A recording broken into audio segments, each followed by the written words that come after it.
recorded. Welcome. And the recording will be available on the Sherpa Times after the event, and you can share that. It'll be a YouTube video link.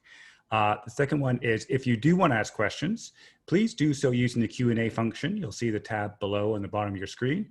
Robin Wade from Results Canada has very kindly offered to help collate those. So as questions arise during the different presentations, please throw them into the Q&A. Please add your name and affiliation, so we just have a bit of an idea who they're coming from. And then we will present them to the panel in perhaps in a collated form, depending on how many questions we have in the final half hour of the webinar. And also to say, this is a two-part webinar. Today, we're going to hear from the experts on the diagnostic pillars. We're going to hear around the investment case, the background to the Act, and then looking to the call to action. And then on the 21st September, we're going to bring together in a 90-minute working session, a workshop. All of you are invited to look at the details around advocacy, share some what initiatives that are currently underway, what campaigns NGOs are working on and groups are working on. We're going to then sort of assess some targets, some strategies and tactics, and explore some joint ways of working. So that's going to happen on the 21st of September to really allow us to delve into detail and get hands-on around the diagnostic pillar of the ACTA. So there's a two-part seminar. Today's learning about in the background and some call to actions, and the second part is really getting hands-on. And I will follow that up with an email after today's session. So without further ado, let me introduce the panel. Really pleased to have an excellent lineup today, which includes Diane Stewart, Head of Donor Relations at the Global Fund; Emma Hannay, she's on the ACTA Secretariat at FIND; and then FIFA Rahman, who is the Module Assistant, University of Leeds, and also board member for NGOs at Unitate. So thanks for participating and thanks for coming on board. And I want to hand over to you, Diane, if you mind kicking off first with your thoughts on the background and some of the way the diagnostic pillar works within the ACTA. And don't forget to unmute yourself. Thanks very much, Kel. And just to liven things up a bit, we're going to do a little bit of a tag team presentation between Emma and I. We're getting quite good at this as the servants of the co-leads of the diagnostics pillar. So firstly, thank you so much, and thanks to everybody who's joined today. We really appreciate the interest. And I think both Emma and I are passionate advocates for the diagnostics piece of the ACT Accelerator, and we'll try and explain a little bit why we feel like this needs to be a real advocacy priority for us all right now. So I'm going to pass first to Emma, and then we'll swap back and forth if that's okay, just to lay out some of the information that I hope everyone will find interesting. Thank you. Fantastic. Many thanks, Diane. So we will talk through a few things, as Diane said. First, just frame up diagnostics. We'll talk more on ACTA, and I'm sure there'll be some questions there as we describe how ACTA is structured, some of the first priorities, and on funding. And then Diane and I had identified a couple of pressing issues within the pillar that we thought would be sort of particularly relevant for this group to be able to start thinking ahead as to perhaps what some of the civil society priorities might be. So just to frame up the argument for all on this call. So diagnostics has really been at the core for countries who've had a successful response to COVID so far. And it's not just relevant at certain parts in the management of the epidemic, it's relevant throughout, whether it comes from initial diagnosis of cases clinically through to monitoring prevalence rates, but also will be necessary for enabling some future tools like vaccination and therapeutics that come online for COVID as well.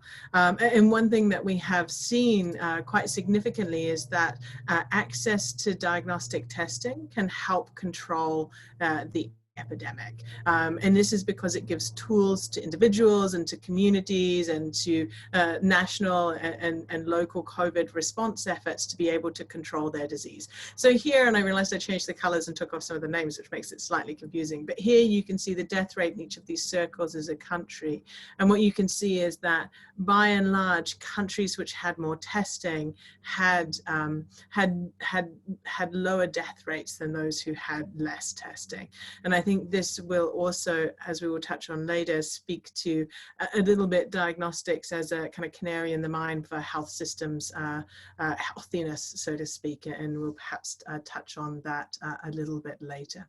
Now, I think there's a lot that Diane and I can talk about in this space, but we didn't want to just make this a lecture for you. So we thought rather than go to town, we might then move on, and I'll hand back to Diane to talk a little bit about ACTA. Thanks so much, Emma. And I think the important thing to note is how rapidly we as a community were able to move on this. And so since around April, we had already identified 4 strategic objectives for the diagnostics pillar.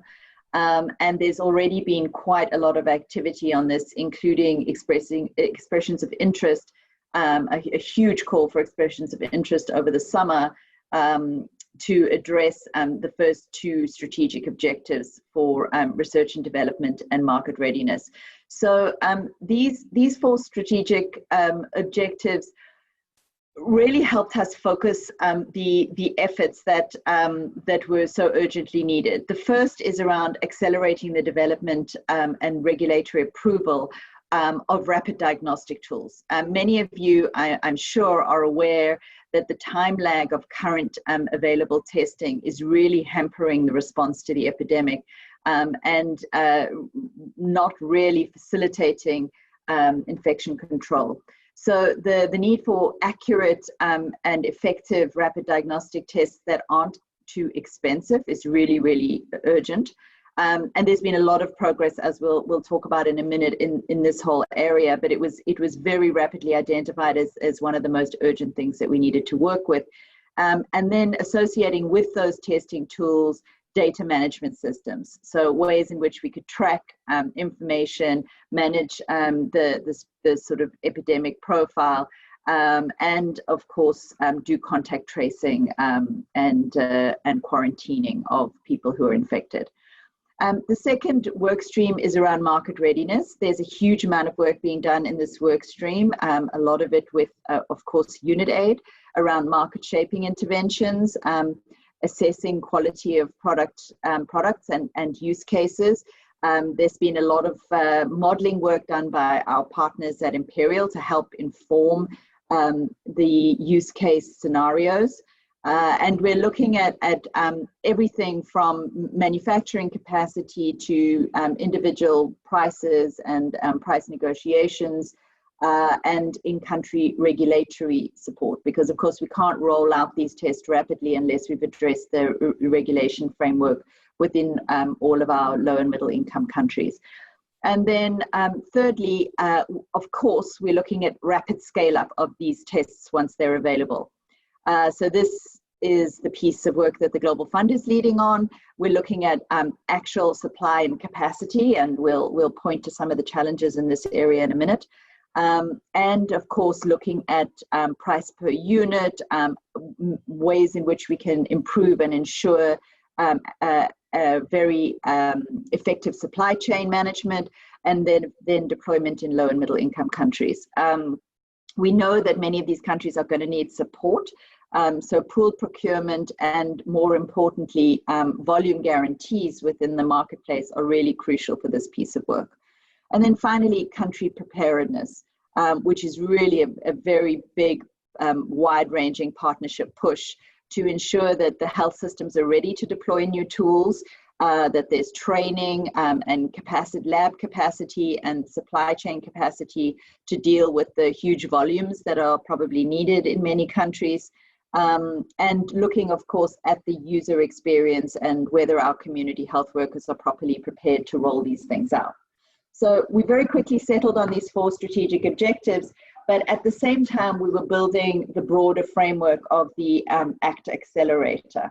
And I'm sure this has been a little perplexing for many of you because it evolved really quickly. And frankly, it was a bit perplexing for us. Even as we were very focused on the work, there was a structure forming around the initiative. And what you see now is what is settling in to be a collaboration framework that's really functioning pretty well. The Facilitation Council, which provides the global stewardship and oversight for the whole endeavor, will meet properly for the first time on the 10th of September, so in 2 days' time, and is made up of public and private sector partners with strong leadership from Norway and South Africa, as you may have seen in the news today. And that framework covers the 3 pillars and the one connector of the ACTA structure. So the pillars are the vaccine pillar, the therapeutics pillar, and the diagnostics pillar, with various leadership on the work streams within that. We'll look at that in a minute. And there is also a health systems and cross-cutting issues connector, which has been driven by the Global Fund and the World Bank, with the idea to focus on how we will rapidly deliver these new tools as they're produced, and in fact when the research and development supplies us with some new ones as well. All of this is supported by the WHO. They're obviously very active in preparing guidelines, in working with the Supply Consortium, and there is now a functional ACTA hub hosted at the WHO, looking to kind of join up the work of the pillar. And I know there's a lot of interest in how the interconnections between the pillars are working. And I won't say it isn't challenging, it is. If you look at just the diagnostics pillar structure, you can see how many players there are involved in the working groups. We co-convene, as we've said, together with FIND, but each work stream has their own co-conveners. So you can see here the partners laid out across the 4 key strategic directions. And then a number of sort of cross-cutting working groups on data and modeling, on private sector engagement, and on advocacy. I think both Emma and I are very proud of the fact that the diagnostics pillar has really led on CSO engagement. We pushed hard on this very early, and there is an active process right now to ensure representative civil society engagement in all of our work streams, and in all of these cross-cutting pieces. So I think that's been very fast off the ground. It's still a work in progress, of course, because these things take some time, but we included civil society right from the beginning. We also have more than 30 organizations participating across all of those working groups. So in addition to the leadership that you saw on the previous slide, there are a number of other public, private, and civil society organizations engaged on the work in all of the different work streams. And this is an evolving picture. As different issues emerge, we involve different partners. And I think there's been a lot of outreach also by these individual partners to ensure that the right people are at the table and that we can move as fast as possible. And as you can all imagine, we're trying to balance participation, engagement, having the right people at the table with moving extremely fast. And so for many of us in public-private partnerships across global health, we're kind of used to working in this building the ship as we're sailing it mode. And this is very much what's happening within the diagnostics pillar. So as we collaborate around these things, what is it that we want to deliver over the next 12 months? And again, we were really early leaders in getting our investment case organized and focusing in on what we thought were the key issues that needed to be addressed. I've already mentioned that within the R&D process, these well-performing antigen RDTs are absolutely our top priority. And it was a really roller coaster summer where some initial activity around the quality testing of the RDTs didn't show great performance, but then some additional tests leapt ahead of the crowd, and we're now looking at really having some products on the market within the next couple of weeks. So that's been really exciting. But there is additional product in the pipeline, and we're hoping for a real expansion in this area over the next couple of months. And as I mentioned, we're also looking to ensure that we have test result reader apps that are easily deployed and open to use. and making sure that we can connect into existing health management information systems at the country level so that these can be really well practically used to manage epidemic and infection control at the country level. The market readiness piece is hoping to deliver on regionalized production and setting up a mechanism to make sure that the RDTs are affordable and available. This is an extremely challenging piece of work. It's related, of course, to the allocation model, both in terms of the upstream volume guarantees as well as the downstream procurement piece, which is in the supply area. So there's a lot of work being done here, and of course, unit price cost is also a huge consideration in ensuring that we can actually have a market that will deliver. The demand is frankly insatiable, and so the challenge in this area is to make sure that high-income countries are not vacuuming up all of the available tests as they come to market, and that we are able to ring-fence sufficient volume for low and middle income countries. Our ambitions around supply are high as well. We hope to get 500 million tests procured over the next 12 months. There has been huge progress on this together with our partners, UNICEF, UNITAID, the World Bank, and others. We've all been working together to ensure that all tests that have WHO pre-qualification have some kind of volume availability for low and middle income countries. This is challenging because, as you see in a moment, we have some financial challenges, but we've made a lot of progress on the last literally the last couple of weeks actually to secure tests. And then finally, on the country preparedness, we're hoping to drive integrated testing strategies in more than 50 countries over the next couple of months. This is work that's moving very rapidly as countries come to terms with the infection rates and progression of the epidemic in their countries. And there's a big push, of course, to train healthcare workers. So we aim to train 10,000 healthcare workers. All of this, of course, is intended to make sure that there are effective test, trace, and isolate strategies in all the countries where we work, and that disruption of core healthcare services are kept to a minimum. And in case you can't hear yet, we are absolute evangelists for the fact that affordable quality testing is the way that we can get to these objectives. And that the need is not only for more availability of more choice for various rapid diagnostic tests, but also that the volumes are sufficient to meet the needs in countries as they scale up their testing strategies. So, of course, this all needs money, and I think I've been implying all along that one of our key obstacles is a lack of resources.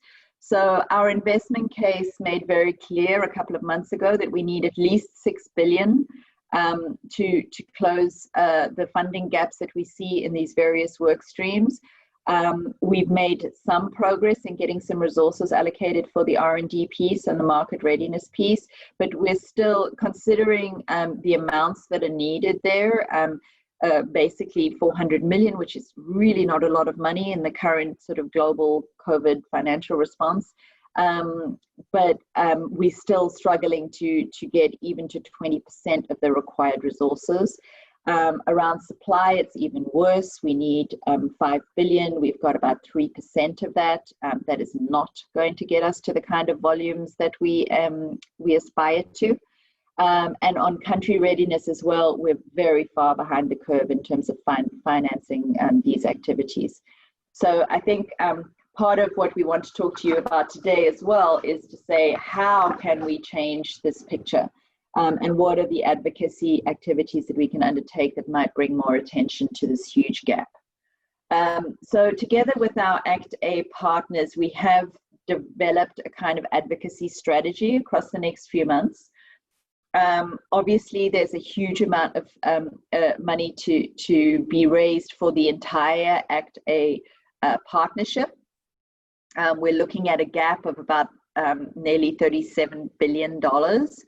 And the events that have tried to fill this up till now have made progress. But frankly, those are primarily aimed at financing the vaccine pillar. And both the diagnostics pillar and the therapeutics pillar are well behind on financing. And I can talk to you at length about the health systems connector, because that's a huge gap as well that we're very concerned about. So there are even things as basic as PPE and oxygen where the needs are enormous and the funds to meet them are pitiful, frankly. So this is the opportunities we have in the next couple of weeks, really, including the G20 finance ministers meeting, the UN General Assembly, which will have a high-level side event on the ACTA accelerator.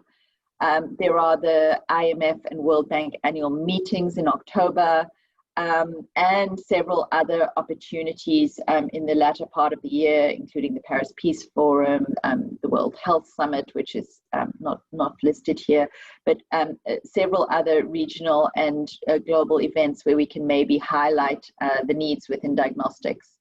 I think both Emma and I would like to emphasize the urgency with which the diagnostics financing is needed.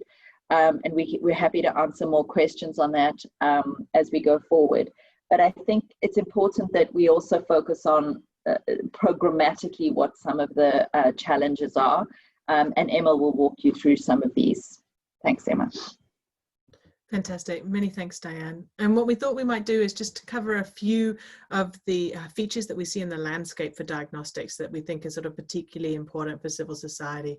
FIFA and others might add more, having thought a bit about this space, but we wanted to sort of start by sort of running through, and we've touched on these a few times in this presentation. What are some of the reasons why everybody who needs a test is not getting a test today? And if you look at the testing today, we've relied on PCR testing, which was able to be developed and launched really quickly. Within a few weeks of having genotyping for COVID, there was a PCR test that was shipped out through WHO offices, but it requires quite complex, typically centralized laboratory-based testing, and can only be done so fast. So it was rapid to deploy, but not ideal for a lot of the health system settings that we work in, and frankly, most health systems globally. In addition to this, there was supply shortages, particularly early in the epidemic, but we continue to see supply constraints around some of the emerging technologies for diagnostics as well. And in addition, we see sort of a significant reservation of supply coming from high-income countries.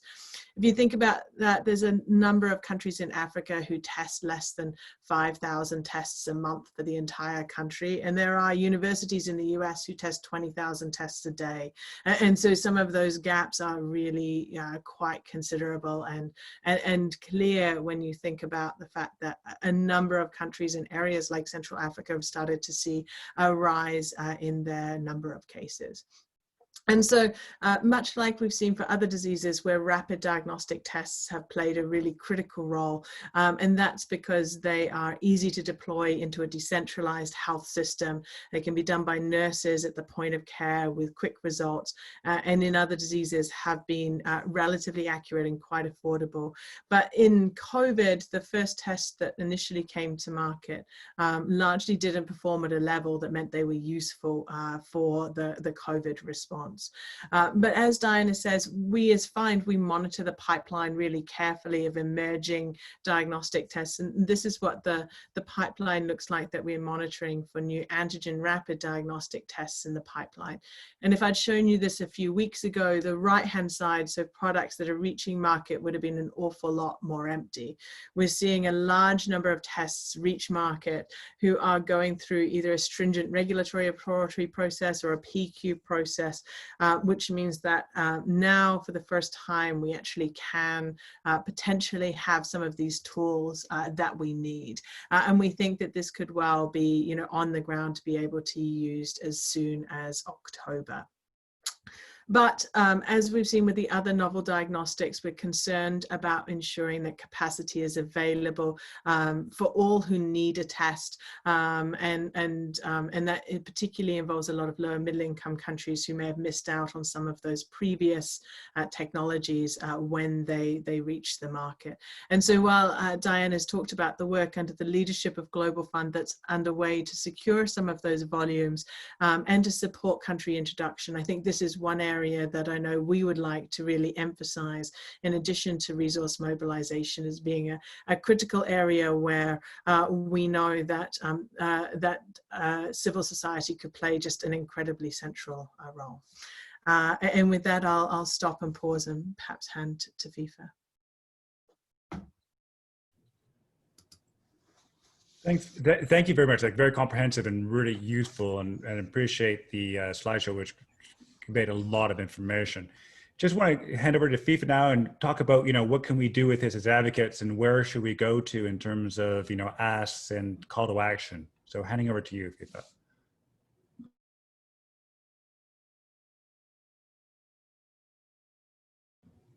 Thanks so much, Kel. My name is FIFA Rahman, and just wanted to reiterate that I represent Health Poverty Action in the UK, and I'm board member for NGOs at UNITAID, and I'm one of the interim NGO board members, NGO representatives on the Diagnostics pillar. So I wanted first to talk about, how engaged the NGOs have been in this pillar. So our vision is basically to support the inclusion of CSOs and community representatives in the ACTA and provide a platform for engagement in ensuring global collaboration in the pillar. And so far, what kind of work have we done? In May and June, we have had many CS and communities representatives from global health agencies appointed on the ACTA, and we have sent a joint letter demanding access for community and civil society representatives in each and every part of the ACTA.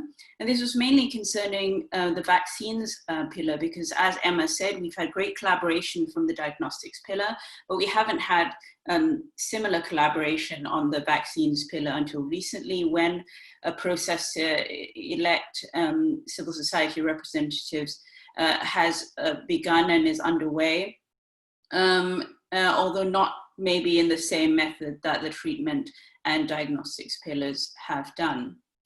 So since early June, we've had representatives in the therapeutics and diagnostics pillar.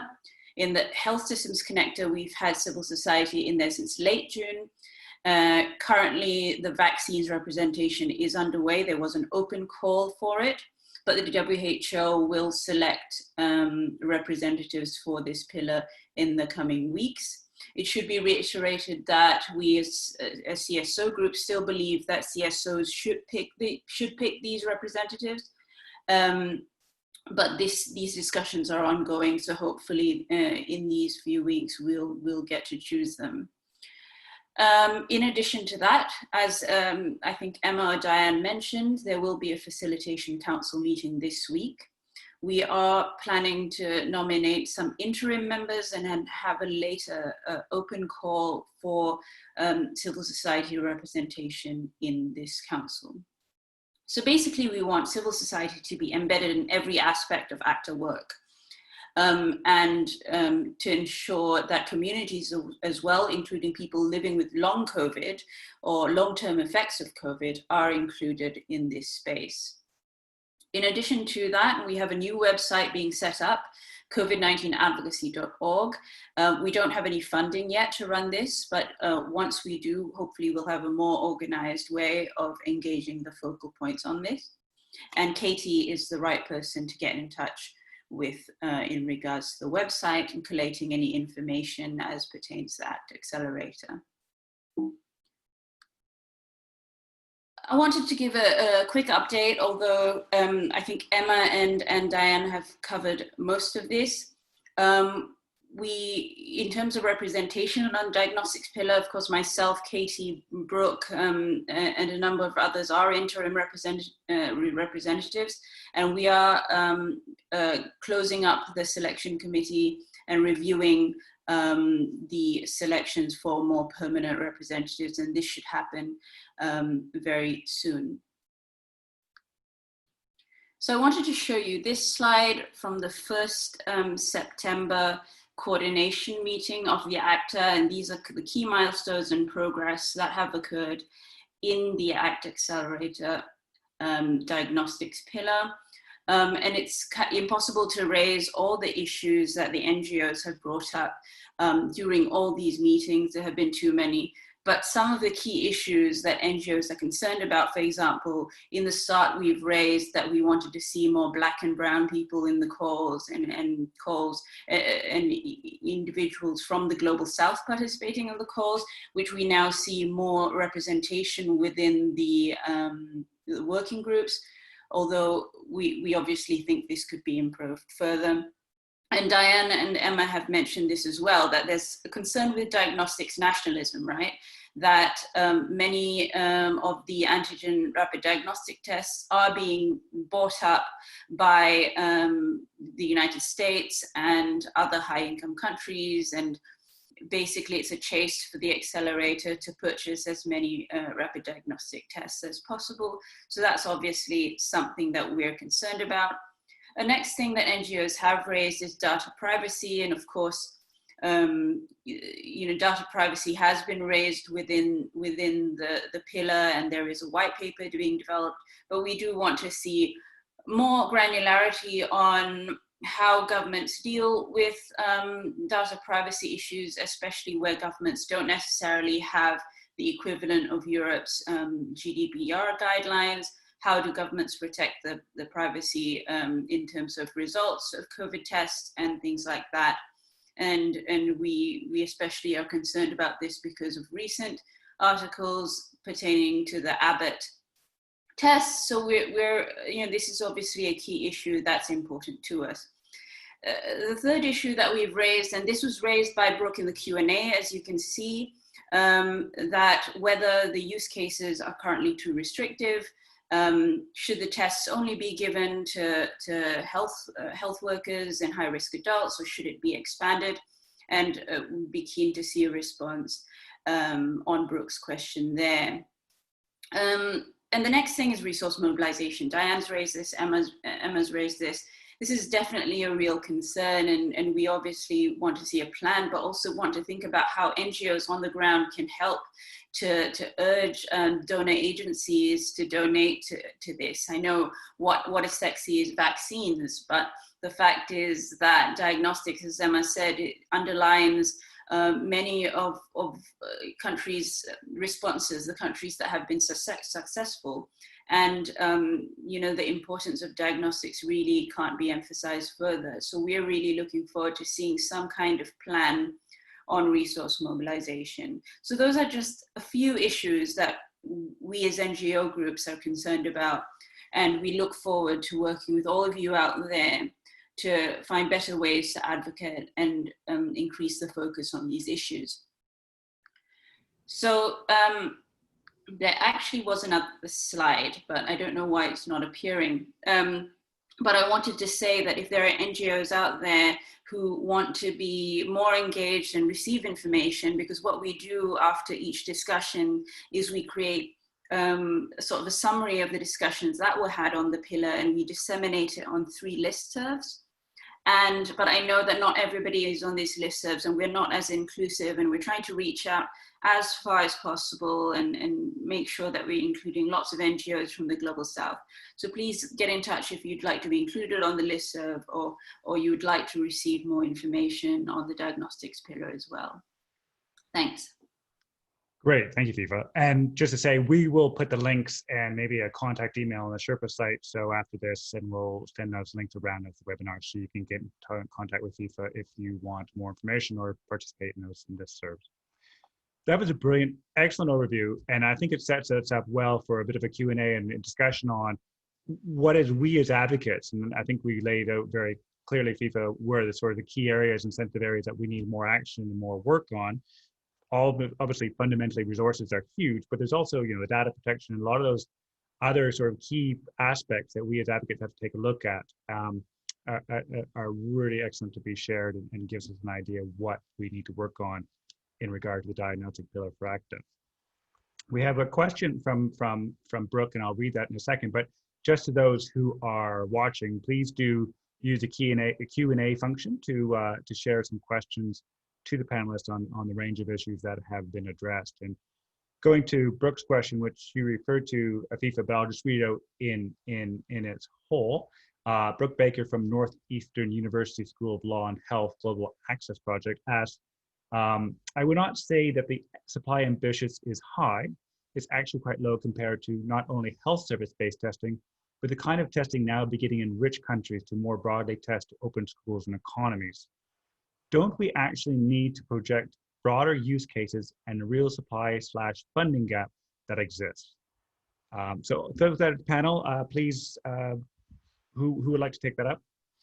Maybe I could add a few thoughts and then the others might add a little more. Brooke, I think I fully agree with you. So the 500 million tests that were modeled back in April when we developed the investment case were quite heavily focused on the diagnosis of symptomatic individuals. And I think what we've seen since then is a significant expansion in the use of diagnostic testing, particularly within upper middle and high income countries, that has allowed those countries to return to much more normal life and protect livelihoods more effectively. So I'm somewhat echoing Peter Sands, who I think would say the very same thing if he was on here, that we think that 500 million tests is a floor, not a ceiling at all in terms of what's needed. And I don't know if Diane would add any more, or FIFA.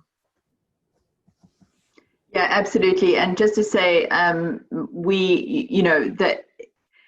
the modeling that we did earlier was also is constantly being revised. So we've been looking, in fact, at use cases, particularly these rapid diagnostic tests, and also because the epidemic is unfolding in confusing ways also in some of the low and middle income countries. So we as the Global Fund are also tracking that very carefully with our ministers of health and so on, partners in country, to try and figure out exactly what's going on. And obviously we need more testing also to figure that out. So there's a lot of additional work going on. And I think our most immediate need is to secure the volumes even to get to 500 million. And we would love to go beyond that, and we think probably that does need to be a very different scenario once we have the rapid diagnostic tests that are also easy to process and use. But this was also based on what we were seeing in terms of the capacity, especially for molecular test processing in low and middle income countries. So there's also a bottleneck for use at the country level, which speaks to some of the other work we're doing, of course, to try and strengthen those laboratories and so on. But we have to be realistic about where we stand right now and then how we can get to where we know we need to be in terms of testing. Thanks. Great, thanks for that. Any follow-up to that? Okay, so I just want to pose a question to yourselves. We know as institutions, we tend to get in silos, and as we've seen in the diagnostic, the ACTA pillars, there's lots of silos. And we had talked a bit about how that's cross transfer of information and what have you is happening, but how is that working? And as advocates who are looking to engage, to wander down different silos and not see the overall picture, it can be frustrating because, as it said, diagnostic cannot be looked at without treatment, and vaccines certainly cannot be addressed without diagnostic. So how do we really work to make sure those pillars are speaking to each other and there's in the engagement? I just say that the work that Diane, you've done in doing this on diagnostics and getting civil society involved is great, but is that reflected, and how can we improve that across the pillars? Just pose that to the panel. I'm happy to start, and I think I'm sure Diane will have some extra thoughts. I would say I think it's a work in progress. So there has been some actions taken to date. It's really hard to move fast and to not have some degree of silo. I think we constantly find the communication aspect particularly challenging when you're doing the work, coordinating the work, and communicating the work at the same time. And I think we welcome feedback there and ideas on how to make that better. There are some structures within, say, the hub and within ACTA itself for coordination between the different pillars, including having representatives from the different co-conveners on the different pillars to help with that. one area we've done as Diagnostics, for example, is actually had the vaccines and therapeutics pillars come and present and talk about what some of the diagnostic implications in their areas might be. So, for example, have CEPI come and talk about what are the diagnostic needs for vaccine clinical trials, which is actually really significant and perhaps, you know, a little different. Basically, they very much rely on things like self-testing and the expansion of self-testing and home-based testing to be able to do large-scale clinical trials. So I guess that's what I would say. I think we know it. I think we definitely know it's not perfect. We've done a few things and more needs to happen. I don't know if the others would add more on that. Yeah, go FIFA. I'll talk after. Yeah, you know, just seconding that, it definitely has been a challenge, and us within the NGO groups, we probably should have more frequent conversations with NGO groups that are on the treatment pillar and on the vaccines pillar to find out, you know, where the areas of collaboration are. And as Emma highlighted, for example, one example was somebody from vaccines pillar talked about how diagnostics fit into the vaccine trials, and that's definitely something where we think there needs to be improvement. Yeah, I think what I would just add to that is it is aided by the fact that there are a number of organizations who have a finger in many pies. I mean, obviously the Global Fund is one of those. WHO is supporting across UNIDAID is involved in more than one pillar, etc. So I think many of us are trying to be in several places at once and make sure that we are coherent. I think that there's two areas where we've made a huge effort to join up thinking, and that is around the modeling. So the kind of modeling needs to work off the same assumptions for vaccines, for therapeutics, and for diagnostics. And again, I think Emma's very politically correct work in progress language I will use. I would probably have been a bit more direct, but I think I think we're learning from those challenges and making sure that in fact we are operating on, because that's really important in terms of how we join up the expectations across the pillars. Similarly, for resource mobilization, it was obviously urgent that we all had a coherent investment case that reflected the needs across the pillars, the immediate needs, the longer term needs, and what that looks like. It's not easy because everybody's passionate about their own area of work. But I think we've made really amazing progress in the last couple of weeks on joining up those conversations. And it's going to be hard because frankly, this is an extremely rapidly evolving situation. I don't have to go on about the unprecedented nature of what we're facing, but certainly those of us who were around for the response to HIV are familiar with this kind of ever evolving ground around exactly the science, the evidence that is forcing us to respond rapidly on a daily basis. So I think we all have to, our mantra for this whole thing has been to trust and give everybody a little bit of space. If we haven't heard about something, it's probably because it only happened an hour before. So it's taken a lot of patience, but I think we're getting there. Great, thank you for that. I have another question from an anonymous attendee who asks, could we get an update on the ACT work on facilitating / promoting local production and technology transfer to LMICs? Any quick response to that? We got a couple of other questions to follow up. That might be a techie one for Fine, but I will add something there. And it actually links a bit to Brooke's question on how do you expand supply capacity and establish an LMIC niche. And one thing that we saw really early on in the epidemic was the fragility of some of those manufacturing supply chains for diagnostics. That diagnostic tests would have swabs produced in Milan, which was at the time in lockdown, and other raw ingredients produced in 4 or 5 different countries, which may or may not have had export restrictions in place. And I think it really demonstrated the fragility of some of those supply chains.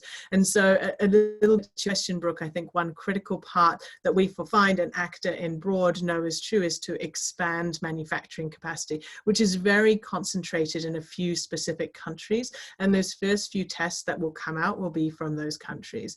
And so that's why local manufacturing was a key part of the expression of interest that was launched as a joint piece under ACTA with resources that were pledged through FIND and through UNITAID. And one of the goals of that work to expand manufacturing of antigen RDTs was also to expand local manufacturing into LMICs. And we are hopeful that over the next few weeks, as that is finalized, we'll be able to help support several initiatives to diversify that manufacturing base.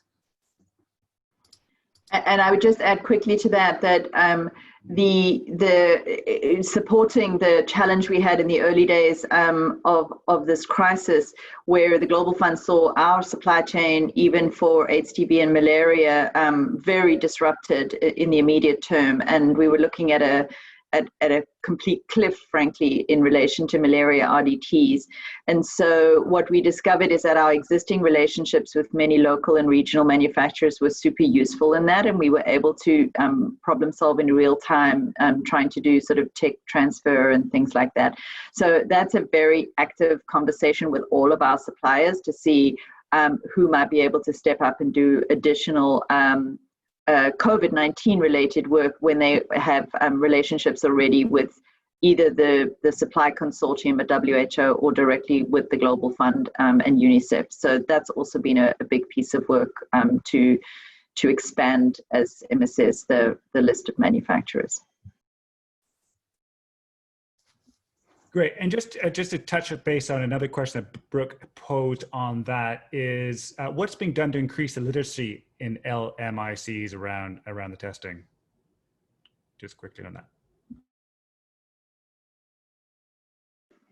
Emma, do you want to talk to your massive courses? I can. I think there's still gaps there, and then FIFA and I had kicked off some emails but need to do more brainstorming, so we could use this time for it, FIFA. so I would say, FIND has done some work around diagnostic tests are really hard to understand, and issues around the performance of tests because they're never perfect. So how to interpret imperfect findings is not an easy ask at all. FIND had started producing some technical guidance to help health workers and rolled out a series of MOOC courses. So I think about almost 20,000 people have been through the FIND London School MOOC on COVID diagnostic testing, for example.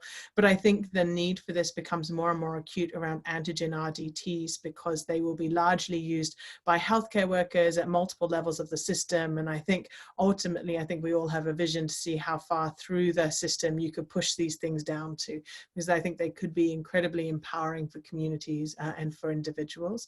And so while we've kicked off some work to produce implementation guidance for countries in doing this, including training materials, I don't think we at all have done all that we need to do to improve literacy in that space.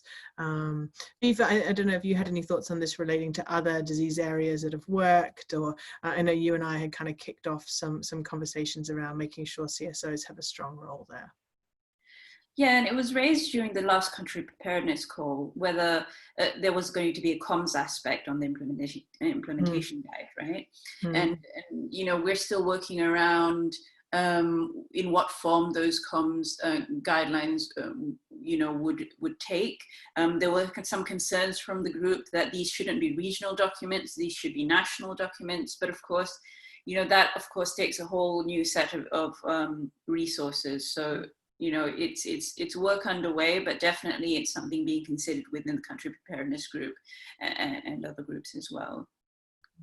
Yeah, and the additional point I would add there is that for us, one of the key issues here is integration as well. So as we look at building the literacy on specifically COVID-19, rapid diagnostic tests, or for that matter, the molecular tests that are already in use in country, we're trying to fold that into existing programs like TB testing, because what we're seeing, and what we certainly saw in the initial months of the pandemic, was a huge drop in TB testing because everyone who knew anything about molecular tests was pivoting towards COVID testing. And obviously that has huge implications in the long term. So we're trying to integrate a lot of this and build up additional resources, but within the existing health systems and not create some sort of parallel emergency response. Great, thanks. Another question from the Q&A from Frank Calderon, which I presume is more of a technical one because I don't really understand it. Is there still open opportunities for egg test suppliers? I'll take this one. I'll be super quick because I know it's not a CSO topic, but may as well while we're here. So via the FIND website, there are 3 routes and you definitely can still engage. First is that FIND monitors the pipeline of new tests and development, and you can submit as a manufacturer your data on your test development there, and FIND publishes that on this website. Many countries and other procurers use that to go to. Secondly, FIND does independent evaluations of clinical performance of diagnostic tests, because many of you will know there's often a gap between what manufacturers may claim on their performance and what their actual performance is. And so FIND does these. You can submit your products into that. It's an open EOI, and products are prioritized based on where they are in development, what the manufacturer claims on performance are, and whether they have a track record on supplying LMICs, because this is a priority process to make sure that high quality tests get out. And then the third is that we have now moved to a rolling submission on that EOI that we talked about for manufacturing scale up. So you FIND and Unitaid will spend the money until it's gone. So there's already been 2 closed funding rounds, and the evaluation of those is ongoing, but I would certainly look to that as well. So I'll be very brief on that. Perfect, thank you. And I have a question to all you guys is, what are the political headwinds that you're facing in the diagnostic pillar?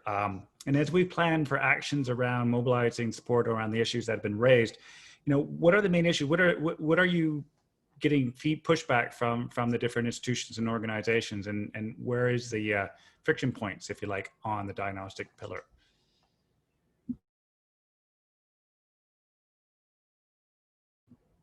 Just jump in whenever the moment takes you. I'll come in first. We're realizing that in advocacy with governments, and of course some of these governments have already been in touch with the co-conveners of vaccines pillar. They're very concerned about tiered pricing. So, the tiered pricing basically means that higher income countries get higher prices than countries which are ranked, according to the World Bank, as having lower incomes. So that's happened. Countries have had briefings with Gavi and SAPI, and some countries are getting, upwards of $23, and some are getting lower prices. And there's some concerns about that when I talk to them about diagnostics. So that's what we're receiving in terms of concerns about prices. And of course, I try to update as much as possible. And we know that diagnostics pillar, the antigen RDTs are, they're ranging anywhere from $1 to $8. So there's some concern about pricing, but also in terms of when you're lobbying, there's generally less interest in diagnostics for some reason. And we need to find some way to make it sexier, as sexy as vaccines maybe. But countries are just not as interested in diagnostics as they are vaccines, and we need to find a way to change that. And just to echo that. Sorry. Just to support it's a political problem in that vaccines is an easier thing to sell to a population. So there's obviously political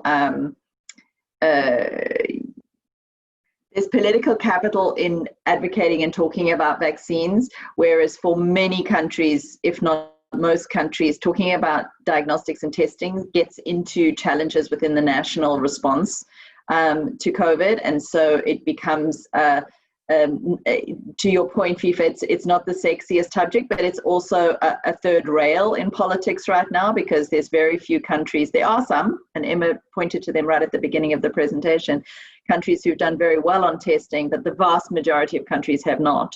And so just opening the subject seems like a place they would rather not go. I would say on the flip side, we have been the recipients of very urgent phone calls from low and middle income countries desperately asking for allocations of tests.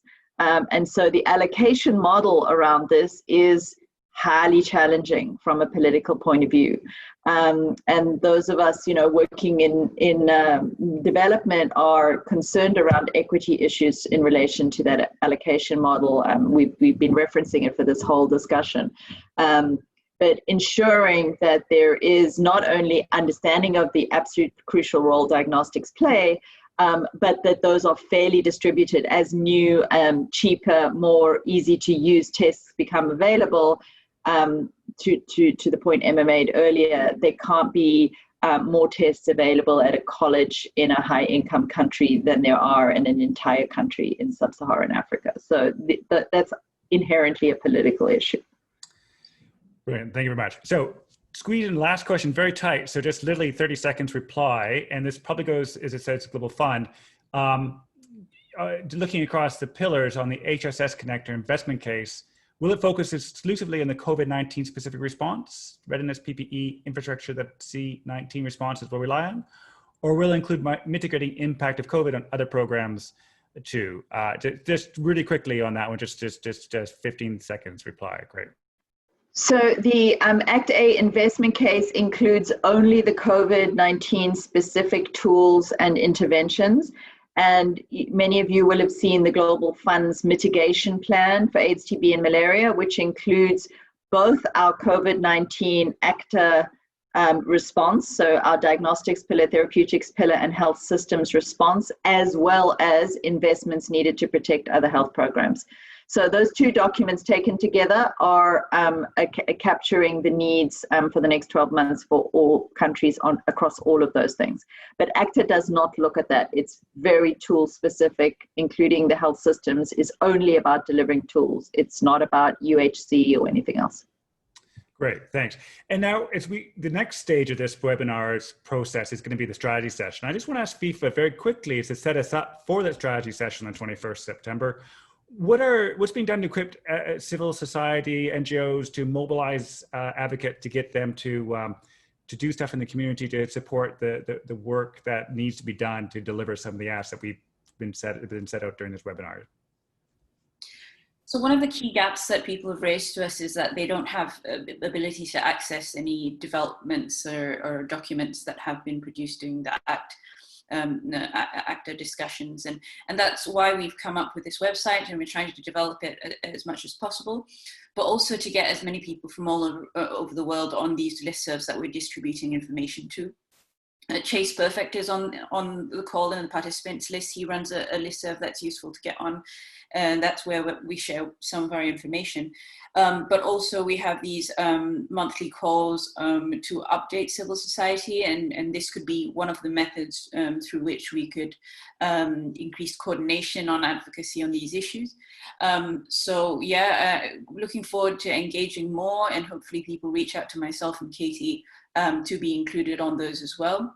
But someone raised as well that we are not resourced to do this work. So, it'll probably be necessary to get together a funding proposal at some point to do this work and make sure that we can, ensure that advocacy around the world is funded as well. Great. And as I say, for all those participating, there is going to be a strategy seminar for 90 minutes where we're going to really tackle these issues. We're going to be hands-on. It's going to be full participation using different online tools to build up some explorers, shared ideas, and assess some areas where we might be able to work collaboratively. That's going to be the 21st September. I will ask you just to re-register for that. You're already registered, but just to show numbers. So I'll be sending an email following this webinar with the link to the recording, and to just sort of register interest for the strategy session on the 21st. But in the meantime, I'd like to thank the panelists for your time and participating and sharing that wealth of information and giving us some call to actions and understanding what needs to be acted on in the shorter term. Thank you for all the participants for participating, and thank you for FINE for helping sponsor this. As we say, funds are always difficult to find, but thank you, FINE, for making this happen and the strategy session happen. So that's the end of it, and we'll let you get on with your day, and thanks for your time. Many thanks all. Cheers. Thank you. Bye, everyone.